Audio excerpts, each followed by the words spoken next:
In this review, we're going to look at Animal Warriors of the Kingdom Primal Series, General Thane by Sparrow Toys.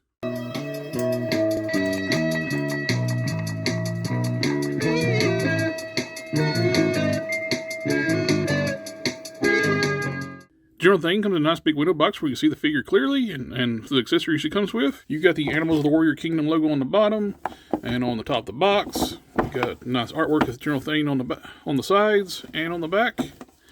We got bio in 5 different languages. You got your standard warnings, choking hazards, and some legalese on the bottom of the box. And here we have General Thane in the plastic tray. It comes with a nice big warhammer.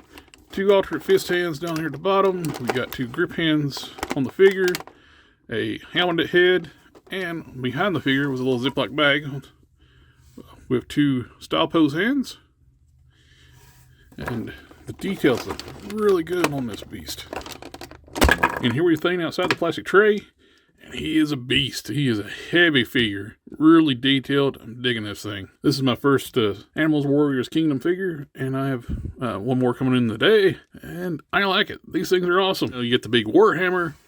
You got lots of cool detailing, like the sculpt on this thing, the pits, and you really see this thing seeing some action.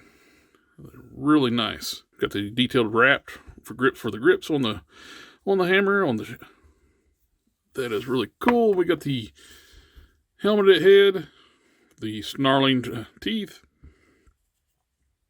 nice decorative pattern sculpted into the helmet. It is nice having like alternate heads and especially having like one with a helmet. On the figure you get 2 grip hands. You get 2 fist hands. Nicely detailed out. The fur sculpt on the top. Gray skin on the fingers and knuckles. You get 2 style pose hands. These are horizontally hinged. Same with the fist. Let's see, how are these? It is indeed vertically hinged properly for wielding a hammer weapon. Is the other one the same way? Okay, you got different hinges on each hand. This one is vertically hinged. This grip hand is horizontally hinged. So the hammer definitely goes in this hand. With the hand off, you can actually move the gauntlet shield, forearm shield on this side is a removable piece.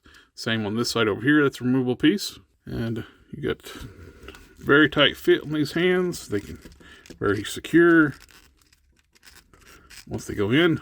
The sculpting and detail on this figure is really nice. I love all the fur textures, the expression and the facial sculpt. And the armor looks so cool, battle-worn looking armor. We got the forearm gauntlets on each side, each a different sculpt. We got the nice metallic blue on this side. We got the metallic rose from the shoulder, bicep to the forearm.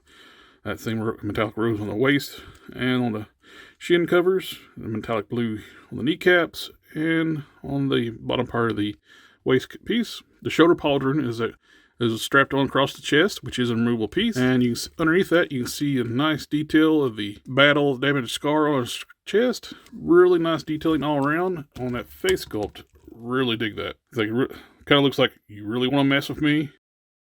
On the back, you see the nice same fur sculpting all throughout the figure. Big beefy arms. All around great looking sculpt. I do have a little bit of issue here. The paint from the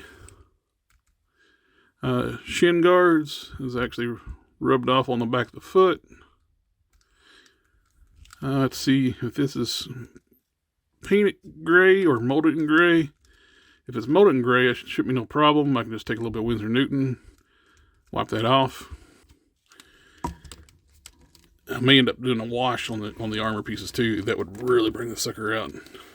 Now for articulation, he is pretty articulated for a big chunky figure. His head is on a ball joint with a disc hinge. He can look up this much. Look down. It looks way down. The sculpt of the head allows that head to go around the base of the neck and really bury that chin into his chest. You get a full 360. depending on where you rotate at, so how it moves. Disc and shoulders go up to here. And with the side with the pauldron, which where it's a floating piece, it shouldn't hinder anything too much. It's going to bunch up when we move it. Full rotation at that shoulder. And bicep rotation. It does a full 360, but you can feel it catch a little bit on the sculpt. The forearms is a kind of reminder of the AWOK. You do have a hinge there. You got the swivel up here, but it also swivels at the bottom. So it allows for really nice movement on that. And elbow bend range, you get a full 90 on that. So this hand is vertically hinged, which with the gauntlet on, it's not letting me move too much on that one. But it does look badass with that hammer. For the ab crunch, it is a standard style ab crunch. We can have them lean back this far, crunch forward this much. And there's your neutral position. There's a waist twist. You got ball jointed hips. That runs into the skirt armor. But you can still get pretty good range of movement out of that. Kick forward. And kick back this much. There's thigh rotation. Well, there's a double rotation. Basically, you got a thigh rotation up top. You got the hinged knees, which also rotate. You got hinged ankles and pivots. For a big chunky boy, he's got some really good articulation. Let's go ahead and see what he looks like with his alternate head sculpt on. And here we have Thane with his helmet on. While we have him here, let's do some size comparisons. Here he is with Star-Lord on the Vulcan body. And Bucky Cap. Masterverse 40th Anniversary He-Man. Age Apocalypse Sabretooth. Masterverse Clawful. Masterverse Ram Man. G.I. Joe Classified Sergeant Slaughter. And G.I. Joe Classified Cobra Commander. Here he is with Ultimates Tigra. Wily Kitten Cat.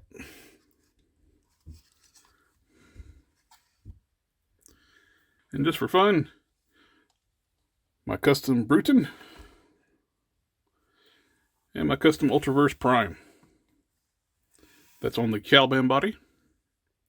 Overall, I have to say I'm very impressed with this General Thane figure.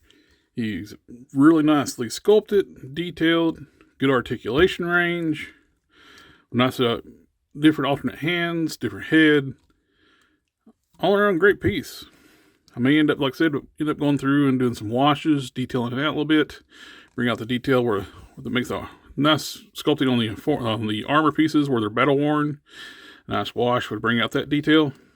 It could look good in the Masterverse He-Man display, Thundercats, or just battling different warriors in your collections, 1/12 collections or 1/10 collections. Depends on how you want to work this in, because he's a big enough figure where you can work both 1/10 or 1/12 scale, or Marvel in between, which is Marvel Legends. It's basically a 6.5 inch scale, 1/11. But anyway, this thing is awesome. I highly recommend getting one of these things. And thanks for taking the time to watch the video. Remember to like, share, comment, subscribe.